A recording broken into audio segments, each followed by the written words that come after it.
The Southwest Dubois School Corporation now has a new bullying policy. We bring you more on that. Plus, unemployment numbers for the month of October have now come out. We'll have a breakdown of those numbers. And Dodie Ewell talks about the Build a Basket for the Elderly program on Inform. All of that and much more is up next here on the 18 WJTS News.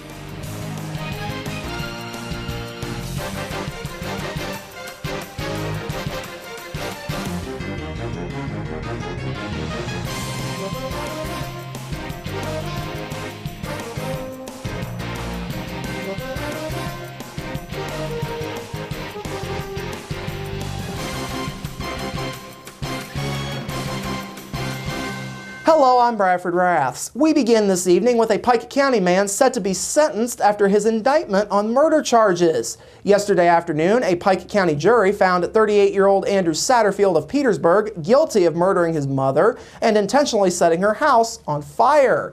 Back on December 8th of 2011, Indiana State Police opened an investigation after emergency personnel responded to a house fire at Satterfield's home along County Road 350 North, which is just outside of Petersburg. Satterfield's mother, 58-year-old Kathy Satterfield, was found dead inside of the home. State police say during their investigation they found that the house fire had been intentionally set. The autopsy report shows that Kathy Satterfield died of multiple gunshot wounds, according to state police. Further investigation found that Andrew Satterfield allegedly shot and killed his mother before burning the house down. Andrew Satterfield was taken into custody back on January 4th of 2012 on murder and arson charges after the Pike County Prosecutor's Office issued a warrant for his arrest. The Indiana State Fire Marshal's Office also assisted with this investigation. A Southwest Dubois bus driver who was embroiled in a controversy over disciplinary action is now back to work.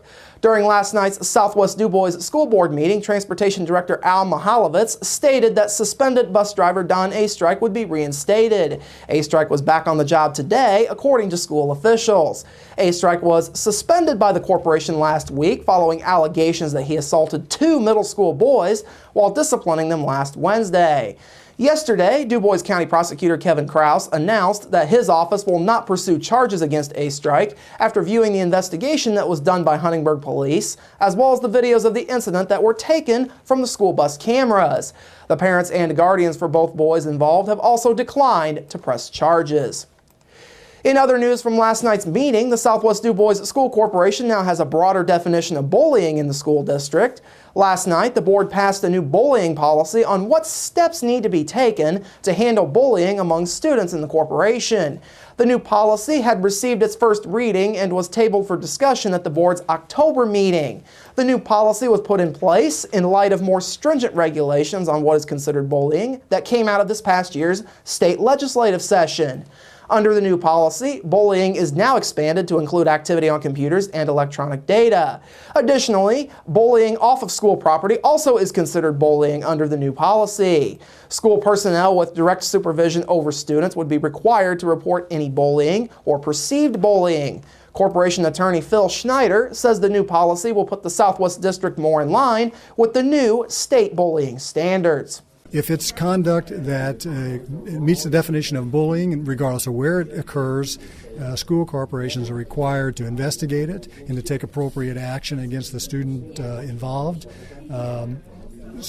School corporations are also required to appoint an individual to investigate those and to report to the parents of both the target as well as the bullying student. And then to provide information regarding services available in the community to address those problems. Schneider says the new policy provides another tool for the school corporation to investigate bullying complaints and also to intervene where necessary for the benefit and protection of students. A second reading of the new policy took place before the measure was voted on and officially implemented. In additional notes from last night, the board recognized the corporation's Students of the Month for the month of November. They include Holland Elementary second grader Ava Rashi, Caleb Weebler, a 5th grade student at Huntingburg Elementary School, Southridge Middle School 7th grader Seth Nunemaker, and 8th grade student Caitlin Brewer. Brewer was previously honored for being Student of the Month in October, but she was not able to attend last month's meeting.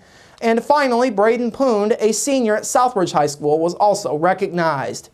In other recognitions, the board congratulated Huntingburg Elementary students, staff, and grandparents for collecting and donating nearly $650 to Shriners Children's Hospital.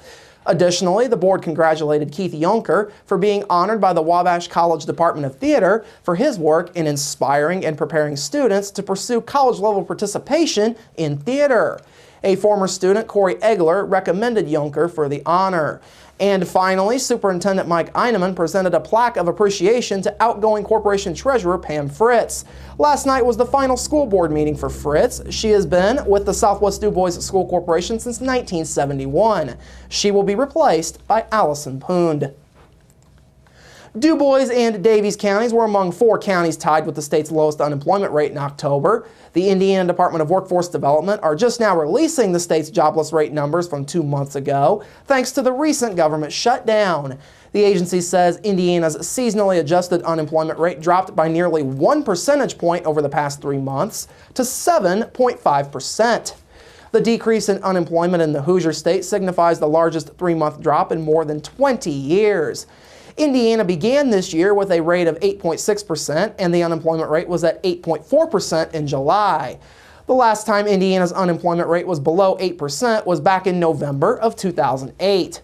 Statewide, private sector employment grew by 6,600 jobs in October, with gains largely concentrated in the manufacturing, construction, and private educational and health services sectors. Indiana's rate of private sector growth at 8.4% has continued to significantly outpace the national average since July of 2009, which was the low point of employment in Indiana. Now, locally, as I mentioned, Dubois and Daviess counties are in a 4-way tie with Bartholomew and Indianapolis suburb Hamilton counties for the state's lowest unemployment rate in October. Martin County had the state's 8th lowest rate at 5.6%. Pike County came in at 6.1%, Spencer County 6.3%, Perry County 6.8%, Orange County's rate was 7.6%, and Crawford County was at 8.2%. Fountain County had the state's highest unemployment rate at 9.8%. The Hoosier State's October rate of 7.5% was tied with Ohio for the lowest among Indiana's neighboring states. Finally this evening, today marked the 50th anniversary of a dark day in American history. Just after 12 noon Central Time on November 22nd of 1963, then U.S. President John F. Kennedy was shot and assassinated as he rode in a motorcade through Dallas, Texas's Dealey Plaza. Even today, local officials look back and remember that day. Huntingburg Mayor Denny Spinner says though he was young at the time, he eventually was able to grasp the seriousness of what had happened. I was in 2nd grade at Huntingburg Elementary. I do remember them bringing us all in the classroom and making an announcement on the PA system that the president had been shot in Dallas. And you know, as a kid, I really didn't know what that meant, but I do remember the reaction of my teacher and the other teachers, and just you know, a change in the whole day of attitude. Longtime Jasper City Councilman Tom Schmidt was an employee for the company known as Schmidt Contracting that he now owns. He says the assassination still resonates 50 years later. 50 years ago, I was on my way to Huntingburg to look at a job. I worked here, and I was driving along, and I heard some skip come over my 2-way radio, and it said, "Did you hear what they did to the president down in Dallas? They shot and killed him." And I just pulled over. I couldn't believe it. The news hadn't hit the regular radio yet, so I pulled over, listened to it, and then, of course, the flashes came on about it. And you talk about heartbroken. A lot of people were and still are. Through the years, the legacy of JFK has been somewhat undefined and debated by many people. From his perspective, Spinner says JFK's legacy can be traced through his approach to the news media. He was really the first president that used television and the media as a real tool to promote his ideas. I can remember some of the speeches that he made during those times, that he was really a public president. And this all unfolding in public, too, had a great impact on everyone. So I think that he recognized the power of how the media works and used it to promote his ideas, but also kind of set the standard for other presidents as they dealt with the media in the future.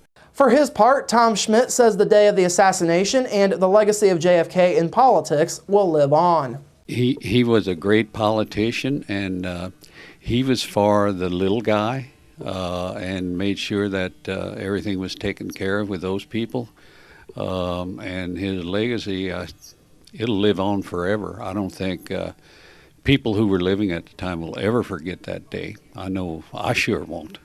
According to the website of the John F. Kennedy Presidential Library and Museum, Kennedy was in the process of preparing to run for a second term as president, though he had not formally announced his candidacy prior to his death.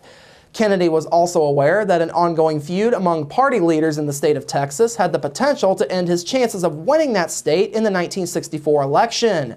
The Library and Museum's website also says the purpose of his trip to Dallas was to bring Democrats together.